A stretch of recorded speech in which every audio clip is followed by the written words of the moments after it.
So, Nina Valentine, welcome to HPANWO Radio. How are you this evening? I'm very good, thank you. Very good. Oh, good. And you're coming from Yorkshire, I believe. Yes. My gum. Yeah, so I've watched some of your videos actually because Nina has a YouTube channel. We'll talk about more about your films later in the program. But now you have a very interesting background. So just introduce yourself for the listeners and tell us a little bit about who you are. Yeah. My name's Nina Valentine from Yorkshire, mid-30s. And my grandfather was working. He was an interesting man. He was kind of in charge of mental health in Yorkshire and Humberside for for a good 50 years, from the late 30s right through to the 80s. He never really retired, but those were like the peak years. And it's a long career. Yeah. Well, I mean, once you're a doctor, you don't really ever retire, even though you do take a step back from being so active. It's one of those jobs, isn't it? It's for life kind of thing. He was a politician as well, I hear. Yeah, he set up the Scottish National Party with his best friend at university and some other friends. They started the Scottish National Party, yeah. Well, for listeners who are in weird and wonderful parts of the world who might not know this, the Scottish National Party is now the dominant ruling party in that country, so I'm sure your granddad would be very pleased. Yeah, for sure. He was always, well, a proud Scotsman. And he comes across as a man of principle too, from what you were talking off air, that the Queen offered him a knighthood. Is that right? No. Well, he got invited to a garden. What happens usually is you get invited to a garden party, like a tea. It sounds so twee, doesn't it? But like a tea party type situation with Queen. He got invited. However, he turned it down. Got invited the second time. But usually he again turned it down. But if you attend these things, it's usually like a fourth running thing too. A knight would come. Yeah, but I admire people who have principles, whether I share those principles or not. I mean, he was a Scottish nationalist and he was a socialist, I believe. Yeah. Because of course, the most famous socialist in the world today is Ed Miliband, who's leader of the opposition, and he's a member of the Fabian Society and son of the Marxist academic Ralph Miliband. Now, if you look at the way Ed Miliband lives, he's certainly not part of the oppressed proletariat. And I'm sure if the Queen invited him round, he'd jump at the chance. So, good. Well done for your granddad for sticking by his guns and not. Sorry. No. I mean, at the end of the day, he really. I think he got quite disenchanted towards the end of his life. I think he probably got quite conned towards, like most of us kind of end up feeling. Yeah, I can imagine. Getting involved in politics is, most listeners know, in my opinion, politics. Any large major political party will be infiltrated and controlled by higher forces. I found in my study of the political world. So, getting involved in politics from a sort of like conventional political point of view is a bit of a waste of time, quite frankly. Yeah, it's so corrupt, isn't it? Yeah. Well, the interesting thing, one of the reasons I was very keen to talk to you, because you appeared on Miles Johnston's Bases series of films. I did, yeah. Miles himself actually was a guest on HPANWO Radio.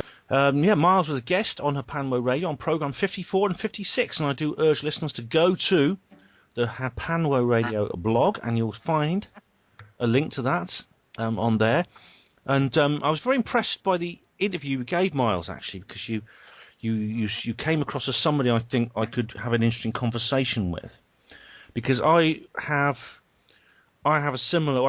It's not a family background for me, but it's about friends, and so I was keen to sort of like talk to you about my experiences as much as hearing about yours.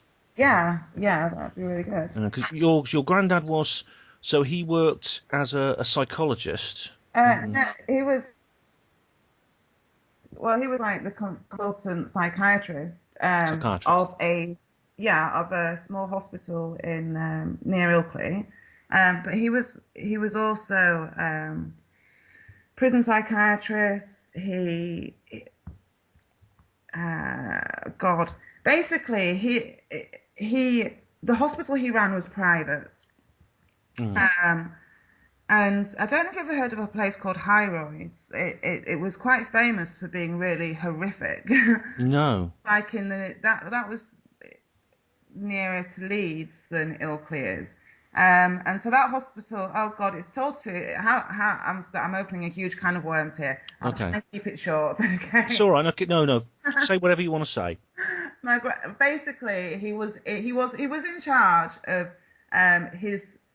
mental health for Yorkshire and Humberside from the late 30s up until like the early 80s. Was around. Well, he retired from his position at the hospital in the 70s and just did it privately from home, and also the prison psychiatry, where he'd be like going, and if someone had murdered someone, he'd go and assess their mental state of mind, are they sane or not, kind of thing. But we've kind of figured out that the hospital that he had was more of a, I think, it was a programming place where people would be going and getting from like these families, because it was private, you see, for most of his working life. So families would be sending the children there any family members there for the tune-ups, to keep them like on their agendas, which they were meant to be on and whatnot. And also he brought the Alcoholics Anonymous. He introduced that from America to Great Britain, because obviously it was. Did he? All right. Yeah. Oh God, he had so many things and so many pies. It's like, really, I could sit here all night just talking about I don't know how one person could do so much. I mean, it's crazy, really. Yeah. So do you think this you mentioned this hospital near Leeds, do you think it had some kind of hidden agenda? Because I mean, I've heard a lot about this, about hospitals having hidden agendas. Yeah, I think that I think it was a programming place for your because I mean, Ilkley's it's a rich area, and there was a horrific hospital only like 5 minutes drive away from, probably about 3 miles away from the hospital my grandfather worked at. There was a huge mental hospital, which had the most horrific horror stories, and they like filmed. It only got shut down a few years ago. Horrific place. Now that was the kind of place where your everyday people like would have ended up having the most horrific treatments done to them, whereas the place where my grandfather worked was totally different. Yet I'm not saying it was any better. No. It's totally different.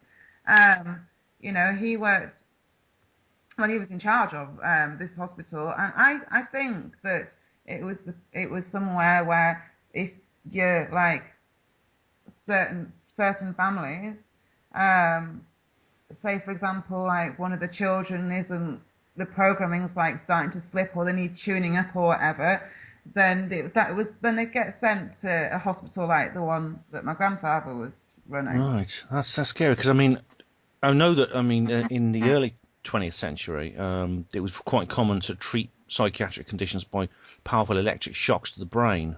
Yeah.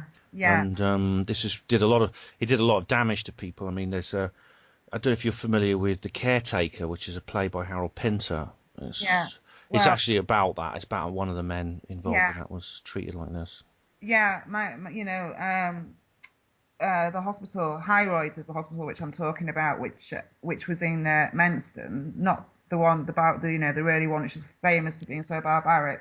That's the worst horror. I mean, there's all these hospitals do, don't they? And like that, this time frame, the electric shock and everything. I've always been told that my grandfather was more into like he was big into talking to people and like writing all these huge notes and stuff. But of course, he did. They all did, and we only get such a small what we're told going on and what's really going on. There's two different things, aren't they? Very much so. We only have one version of events. Yeah. So do you think that this hospital might have been used on members of the elite? Yeah, I'm positive because, I can just look at my own family as an example of how it's, you know, probably being used, like, and also my own life. Yeah. Um, yeah. I mean, yeah. Well, that's interesting. Thanks, Nina.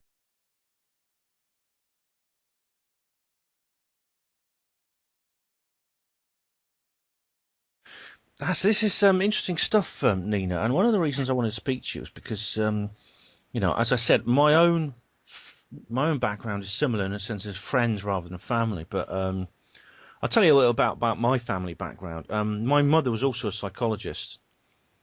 Right. She Yeah. was she was actually trained as a counsellor. What happened was she actually she was a cinema usherette originally.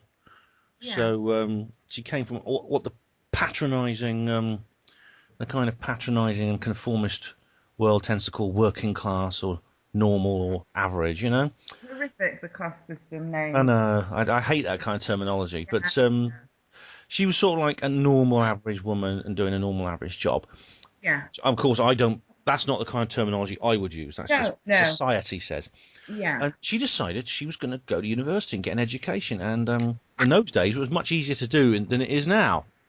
You Yeah. get grants and you can get a grant and things like that. So she wouldn't have to borrow any money like you do now. Yeah. So she went and did a psychology degree, and she trained as a counsellor, and she became a qualified practicing counsellor. But just sometime during her training, so can you hear me all right? Yeah. Sorry, I was just. So there's an internet connection problem. It's all right. Don't worry about it. Sometime during her training, she came across a woman, an elderly lady who she brought home with her, and she became very close friends with. And I mean, I'm not exactly sure how they got together and why this woman took an interest in my mum and why they became such kindred spirits. I'm not sure about that. I don't know how that happened. But this woman was a very strange character. She was from Scotland too, which is why I thought, Right. maybe your granddad might have known her because Yeah. she's in the psychology business. She was too. And the thing about what it was, she's like I say, she and my mum were absolutely inseparable. They were like, in a sense, she kind of adopted my mum Right. informally, Yeah. But she was very, very unpleasant to me. Yeah. She was rude and aggressive and abrasive towards me. Not my brother, just me. And this is when I was like about 12, 13 years old, teenager, Yeah. Yeah. And I find it very upsetting. She talked to me like I was a servant. As soon as she walked in the house, she'd be snapping her fingers saying, "Ben, go and get me a cup of coffee," things like that. Oh my God, that's It was very painful. And what made it more painful was that my mum used to jump on her bandwagon when that happened. Yeah. She'd be nasty to me as well God. whenever this woman, Isabel, was in the house. Yeah. Her name was Isabel. She was a Scottish lady. And I was very confused and upset by this for many years. Yeah. Then many, many years later, when I sort of started getting into the conspiratorial business, I found out something very curious because I found out exactly who that woman was. Yeah. Now, Isabel is actually somebody who, her full name is Isabel Menzies Lythe. Mhm. And for anyone who studied the history of psychological warfare, this is an absolutely infamous name. Yeah. She's one of the founders of the Tavistock Clinic, which became the Tavistock Institute, and she worked with the Tavistock Institute. And basically, she's a psychological warfare expert. Yeah. Yeah. And she used sort of like psychological warfare techniques, what I now recognise as psychological warfare techniques, on me. Yeah. Yeah. It's very strange. She wasn't like this with my brother, only with me. Yeah. Like immediately the whole like good cop bad cop thing going on, but within your own family, I mean, do you have any idea why she was using your family in this way, or what was different? Why your family kind of thing? That's a good question. I mean, I've often asked that because as I said, it's really strange because I mean, she was there all the time. I mean, she seemed to come around almost every day, and she spent weekends with us. She seemed to be targeting our family. I mean, one of the things I noticed was she wasn't unpleasant to my dad as such, but she managed to sort of like have a way with him. She managed to hypnotize him and get him to become very. Unfortunately, my dad was the kind of person who was very vulnerable to that sort of thing. He still is. My dad's slightly autistic, Oh, bless. And he's quite vulnerable in that sense. Yeah. My mum and Isabel used to get together and bully him and bully me. I mean, she was worse. It was the worst with me. My dad was just expected to get coffee and things like that, and I was just, but I was sort of like, I was put under emotional abuse. There's no other word for it. Yeah. And I was just wondering. I mean, can you shed any light on my experience? Oh gosh. Or if you can't, I just thought I'd ask you. I mean, I'm not. I mean, I don't really know. I don't know really. I don't really know why. It's a big mystery, and I can't ask my mum now because my mum died in 2006.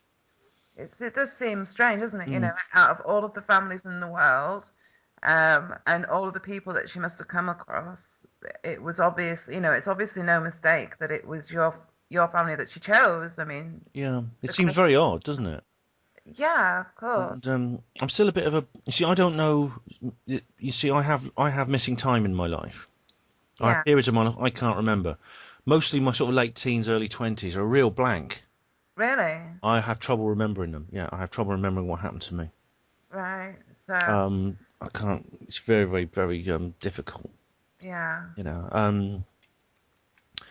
And see, it's not like alien abductees have missing time where a few hours goes. In my case, it's years out of my life. I don't remember. I know I was there.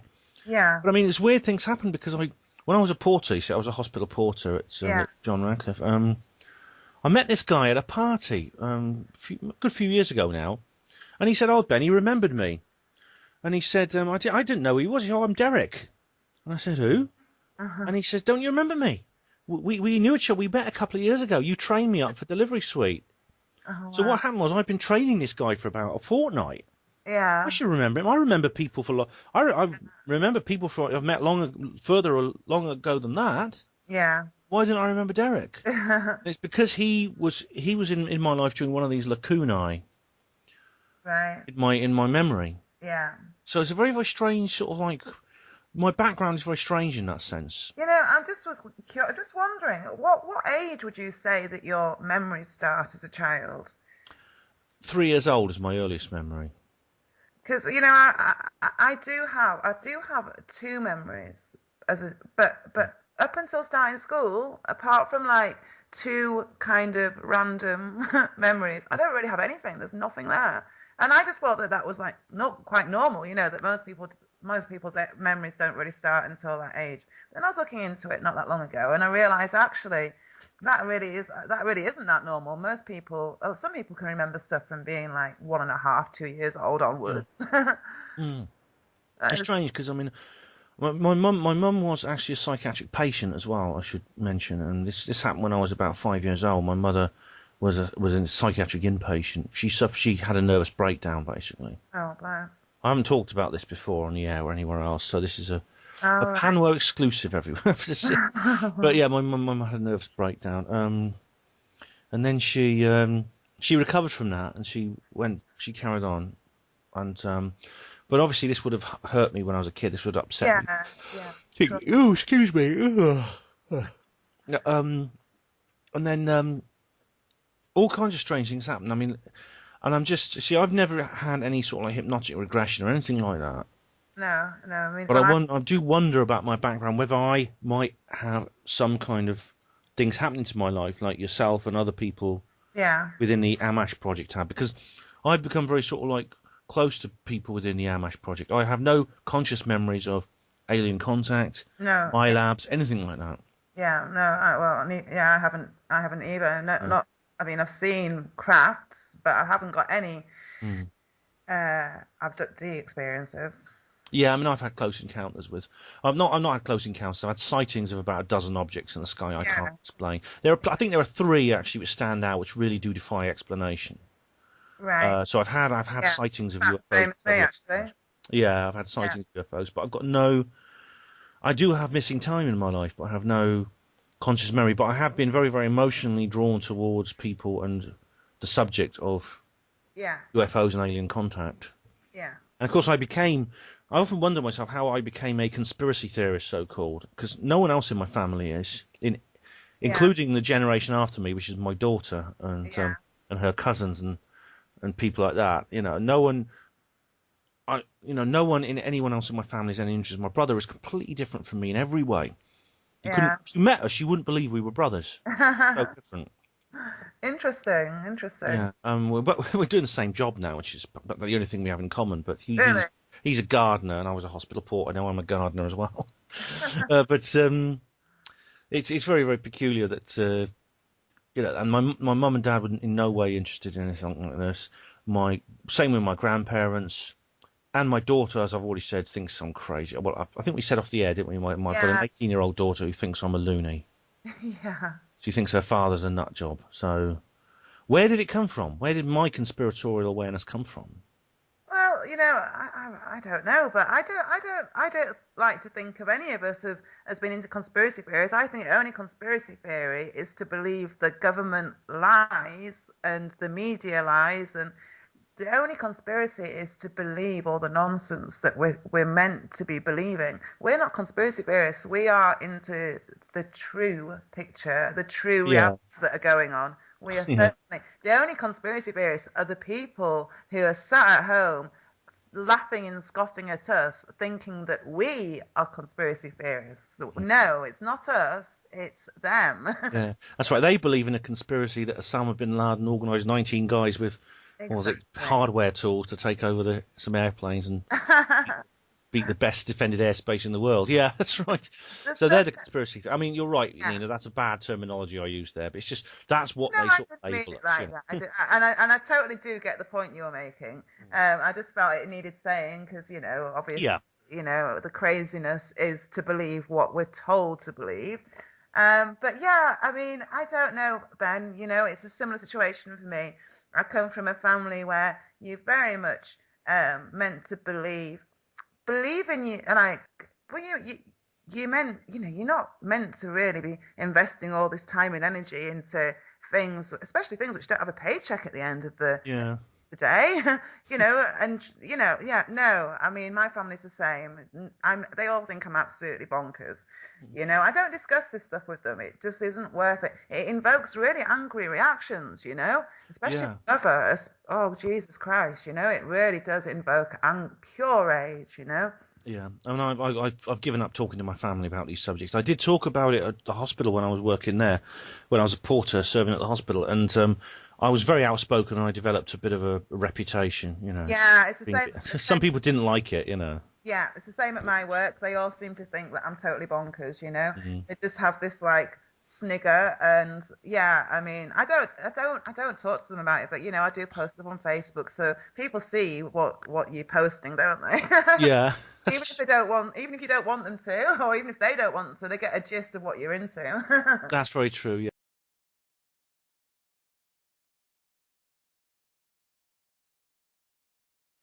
Now, Nina, I want to tell you about something else. Now, this is something that happened to me a few years before Isabel came into our life, and this is another man who sort of got involved in our family, and he got involved in a similar way, but even more deeply. And this would have been when I was about maybe 7 years old. This began, and carried on till I was about just over 10 years old. Right. Okay. And I remember it clearly. I remember a man came into our life, and I don't know exactly how he came in. He's not related to us in any way, shape, or form. Yeah. I'll call him Centaur. I'm not going to tell you his real name. We spoke off the air about it, and I've got to be careful not to let it slip because we've already had an out. We've already had to go back. We had to cut out 4 minutes because I accidentally let his name slip. I mustn't do that again. But he. If it happens again, there will be no rewind. Yeah, I know. If it goes on too long, I'll just take the risk. But not risk. It's not. But you know what I mean. It's because it's sensitive, I think. But this man Centaur, he's just sort of really hip young guy. With a broad smile and bright, charming. He was, how do I describe him? He was about the same age as my parents. I mean, it's hard to sort of calculate because I joined the ageless movement and I've lost my age. Oh, of course, that's what we were saying. Ageless and timeless. We're all ageless and timeless. Yeah, I think it's the best way to be. I mean, I might do a whole show about that actually, about losing my age. Yeah, I mean, you should, because at the end of the day, time is a control mechanism which is used to keep us. Time doesn't even make sense. It does not fit into the calendar. We have to have a leap year to try and make sense out of a nonsensical thing. Yeah, I think the actual calendar we've used for the last few hundred years or 1,000 years is actually designed to cut us off from the natural rhythms of the earth, divorce us from nature. Of course it is. The whole thing's just absolutely ludicrous. Yeah. Anyway, We digress. we digress. Yeah, but it's interesting. I think I will do a program about that specifically. Yeah. But basically, Centaur, Centaur, as I'll call him, he was this hip young guy with big bushy brown hair, and he didn't dress very smartly. He was kind of like a bit bohemian, I suppose, but he was incredibly. How do I describe him? He was incredibly socially adept. Yeah. He was the life and soul of every party. He would smile. He would say hello, and he was. Everybody loved him. I mean, he had a wide circle of friends. He was always he used to hold court at every social gathering. He'd be the perfect dinner guest, and he used to be the centre of attention. And he was kind of like almost the perfect person. He was sociable, friendly, charming. And he was my family. How do I describe their relationship? I was going to say he was a friend of the family, this guy Centaur, but it's almost like a form of worship, though. My family he became an object of worship. Oh my God. An object of adoration, almost religious adoration. Craziness, isn't it? It was absolutely incredible, and as I said, he was enormously popular with everyone. The women loved him. He had a long string of girlfriends. One of which included my mother, I think, but maybe I shouldn't go into that quite that deeply. But I mean, even leaving aside that, I mean, that was just a part of it. You know what I mean? Yeah. But he had he was absolutely. I mean, if you met him, you think, oh, what a wonderful man. I know the kind of man you're talking about. Smart, sophisticated. Yeah. But he was one thing that struck me about charming. Yeah. One thing that struck me about him, he was very emotionally cold. Yeah, well, they're psychopaths. So, yeah. He was a psychopath, and in a minute I'll tell you exactly I'll tell you about his other side. But he didn't seem to feel any emotion. I mean, like if we were watching, for instance, sitting around watching a sad film or something, some people would be dabbing their eyes. He'd be completely unmoved. Yeah. At a funeral, he turned up at my mother's funeral actually, and I'll tell you about that in a little while. But I mean, he'd be totally impassive at a funeral or wedding or any sort of like or christening of a baby or anything where you're supposed to sort of show emotion. He'd go through the motions of it. Yeah. He'd smile. Yeah. He'd say hello, congratulations, you must be so happy, or deepest condolences on your loss. Things like that. Yeah. Emotionless. Yeah. But he used to laugh, but his laugh was the strangest thing I ever heard. He'd suddenly throw his head back and go, ah! It was like, oh my God, that's crazy. And he'd be back to normal. Oh my God. So it was a complete false laugh. He'd be back to normal the next moment. And he laughed so you could hear him down the street. He was so loud when he laughed. Oh my God. And but the thing about it, this is very painful to talk about. Mm. Say, but I do want to. You're doing really well.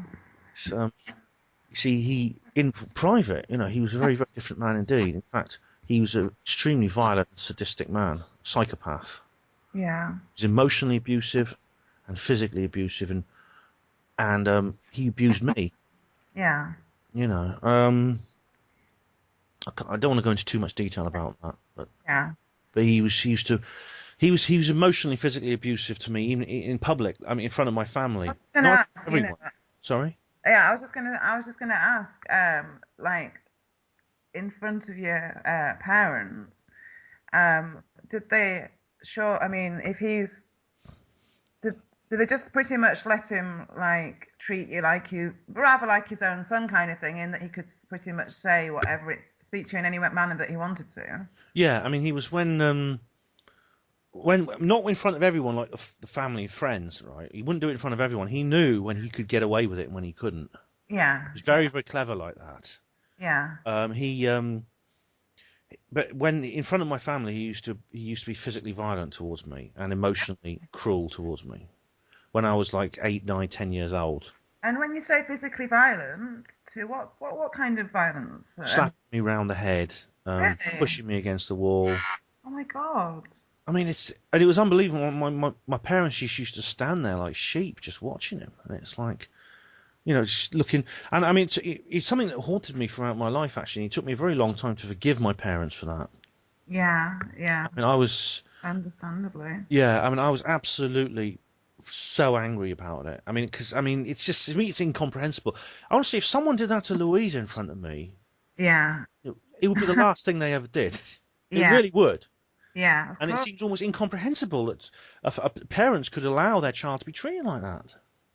It's a really bizarre situation. I mean, it makes me think, like, really, what was really going on? I mean, like, who let some person into your life like that? It's almost like he became the man of the house, like he was in charge, and very much so. It's part of the show, But Yeah.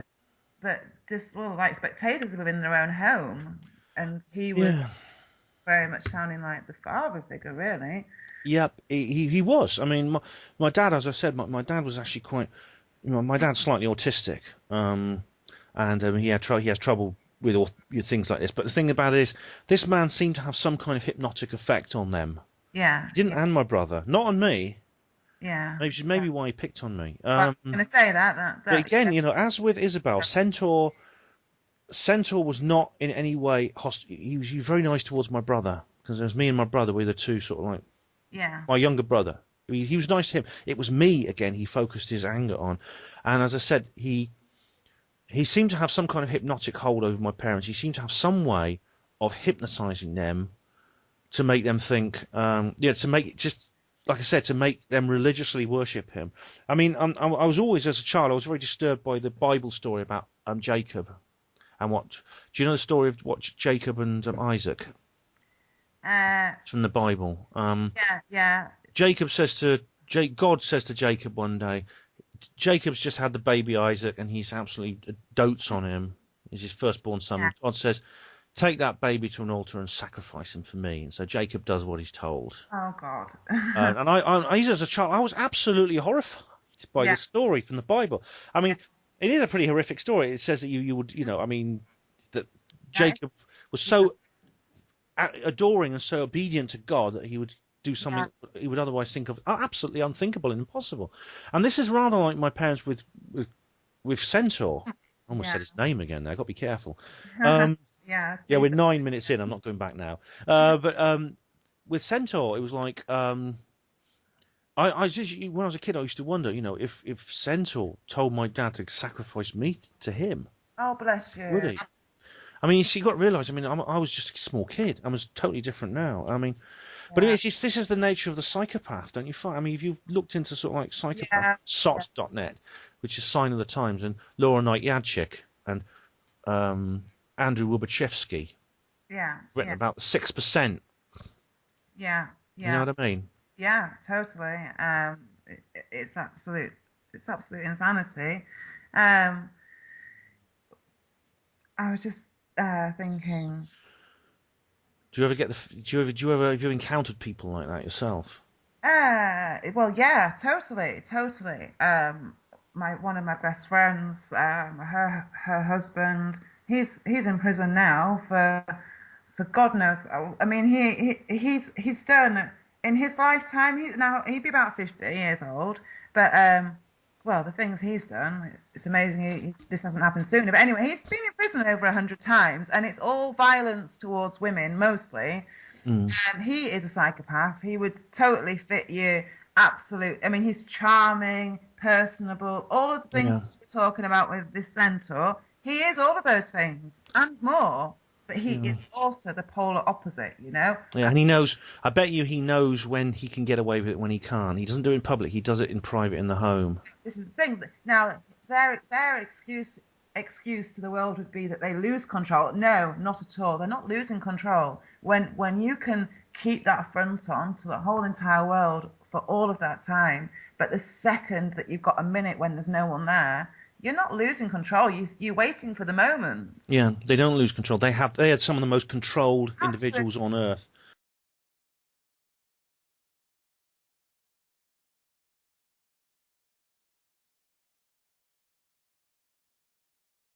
I mean, this is just typical. I mean, serial killer. It's like there was John Wayne Gacy. He was a very famous serial killer in the United States. Yeah. He talked about his own feelings about, or lack of them. He said he does not understand human emotion. No, yeah.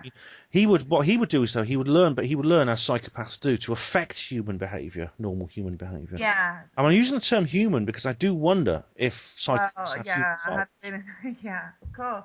Well, yeah. John Wayne Gacy, he said he walked past. He wanted to know how to look sad, so he walked past a funeral. He used to look at funerals from a distance, watch funerals, and he used to watch people crying.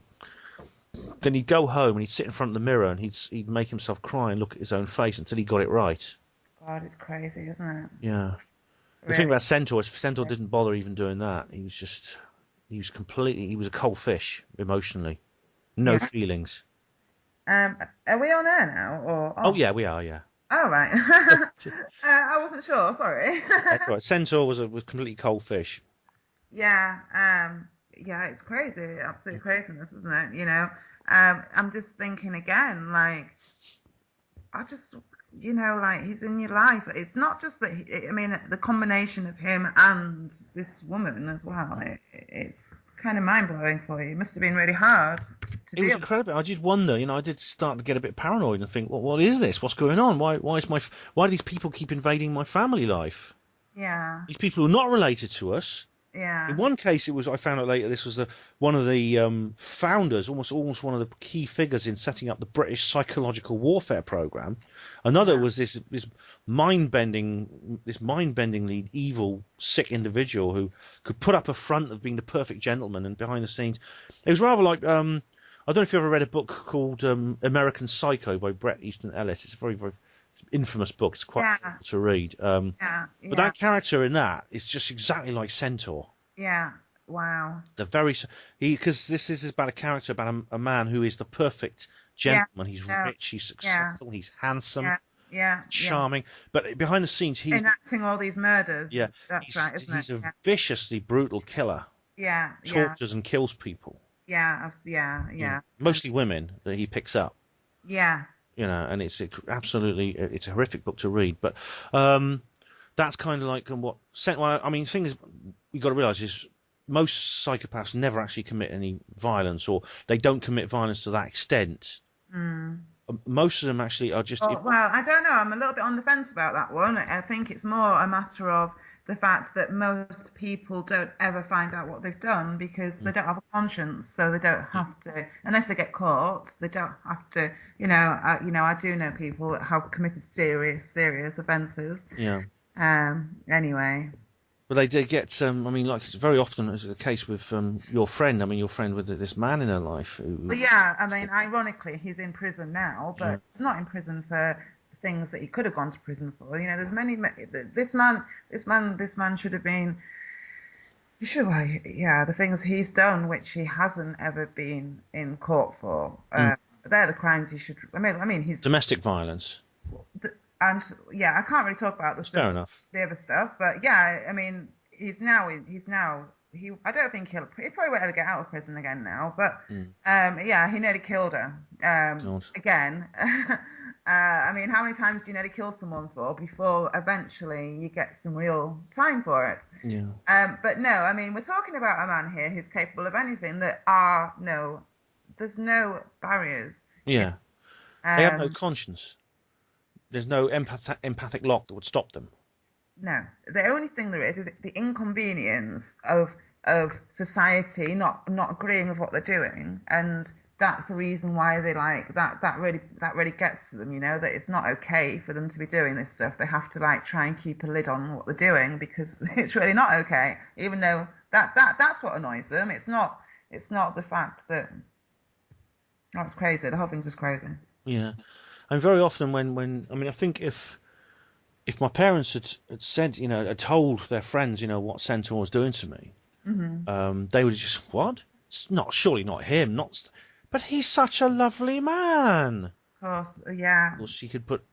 I mean, the thing about it is, I mean, it's only when you understand what these people are that you can actually spot them. Yeah. You see, this is why they so often go undetected, just because people just don't understand what they are. People are disarmed by the fact they don't understand these people, or if they even are people in the world. It's so demonic. It's so demonized. What's going on? It's tapping into those parts of the brain which really there is no humanity behind. Because if you had humanity there, and if you were running from your soul and stuff, these acts, they're just not doable. You wouldn't even dream or think about doing stuff like that when you're coming from your humanity, from your soul. You know, it's just not. It's just, there's no question about it. You just wouldn't happen, would it? Exactly. Yeah. I mean, I think that is the main point. But the main point is that we're dealing with an intelligence and intellect which is or consciousness that is so alien that it's beyond comprehension of us. Yeah. Yeah, very much. But this like demonic type mindset. It's what's behind. It's what's behind government. It's the force which is running the world as we know it today. It's coming from that mindset. It's coming from that like force of power. Yeah, I mean, this is an important point. I mean, because we've talked a lot about the presence of psychopaths in individuals' lives, and I know there are people who've written about this. But it's from a political point of view, it's very important too, because this world is run by psychopaths in a nutshell. Absolutely, yeah, 100%. Psychopaths the number of people in power, in positions of elite power in this world, whether on the higher level, on the Illuminati level, but on the political level that we see in the world, on the public view. Yeah. They themselves exhibit these points, and it's like I said. There's a book called Political Ponerology by Andrew Wubachevsky, and he writes for SOT.net, which is an excellent website run by Laura Knight-Jadczyk, who's an excellent author, and her husband Ark, who's a physicist and discusses this. It's about spiritual matters, but it's about the psychopaths. Oh, right. And it's you can spot them when you know what they are. I mean, there's actually a book. I mean, going back again to the people in the personal life. Have you heard of a book called? The book is called Women Who Love Psychopaths by Sandra Al Brown. Oh yeah, I see it. And it is about this very, very thing. Now, even despite the fact of its title, it's actually aimed at everyone, not just women. Yeah. As SOT.net says, 6% of the population that they reckon are psychopaths. About 3/4 of these are male. Yeah. But there's 25% or around 25% who are female. So it can apply as much to men. Yeah. So I think anyone has to be on their guard. Whether you're a man or a woman, you need to be on your guard. I really do think as well, they're saying 6%, but I really do think there's more. I think it's a higher percentage than that. How can they really? I mean, they're just guessing at the end of the day, aren't they? I'd say there's a higher percent than just 6% in this world, in this day and age. People are bred to be psychopaths. Well, yeah. I mean, as far as a diagnosis goes, I mean, they say, as you said, 6% is very. There's no test you can give people. You can't give them an X-ray or take some of their blood and say, right. No. I mean, John Ronson wrote a very sort of a funny sort of like very scathing satirical book called The Psychopath Test, which is about this very subject. About this you can't actually sort of as you said, it is a guesswork, and as you said, we're conditioned to be. Well, I use the term pseudo-psychopath for people who are conditioned. A lot of us are not psychopaths, but we're conditioned to behave in a psychopathic manner by authority, by coming from these people in power. Yeah. A good example would be maybe military personnel who might carry out acts which their conscience wouldn't otherwise allow them to. Yeah, it's funny. I was talking about this earlier on today with my best friend. About the First World War and the Second World War, and how in the First World War the soldiers were not conditioned to kill like they were by the time the Second World War came around. It was a problem, wasn't it, with the First World War? The soldiers were not. They were seeing what was really stood in front of them, and another young man just like themselves. The only difference was their nationality. In the First World War, they could see how ridiculous and crazy the whole situation was. Whereas by the time the Second World War came around, with all the psyops and all the conditioning and everything that had been going on, they'd been taught to kill more effectively by then, hadn't they? Yes. I mean, well, one of the reasons that could be is that between the wars is when the Tavistock Institute and the Tavistock Clinic got to work. Exactly, and they've gone into huge programming because there's televisions as well by then, and cinema. I mean, there's so things are getting. If you think about the difference between like the early 1900s and the getting towards the mid 1900s, there's a huge technological advancement. That's that's part of the reason why they went into things like the Tavistock, and the mind control got really stepped up a gear. But because there was still too much humanity. Believe it or not, still too much humanity in the humans' heads. Yeah, well, I mean, if you think about if you look at people, how everything around us seems to be encouraged to drum that humanity out of us, to strip us of it. Everything from the media to education to the workplace, everything. I used to say it was from birth onwards, and now I say it's from conception onwards. Oh yeah. Preconception. I mean, at the end of the day, it's absolutely insane what goes on. I can't believe my eyes. I just can't believe how the world has become. It's so scandalously bad, Yeah. Well, that's Sarah Goodley, who of course has spoken at the AMASH conference and who's familiar with AMASH. It goes right back to it's multi-generational because it's got a lot to do with the relationship between the parents who actually conceive the child. Yeah. And the pregnancy, of course, all through the pregnancy, the fetus is bombarded with electromagnetic and chemical attacks, just like adults are and children are. Yeah, yeah. It's very good.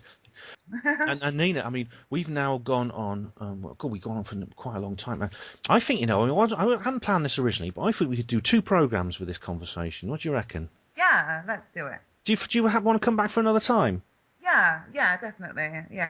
Brilliant. Well, we'll carry on where we left off in a future show. So, listeners, this is Nina Valentine. And Nina, I want to thank you for being a guest on HPANWO Radio. We'll see you again very soon. And thank you for having me. Thank you very much. And see you soon then. Bye-bye. Bye then. Bye-bye.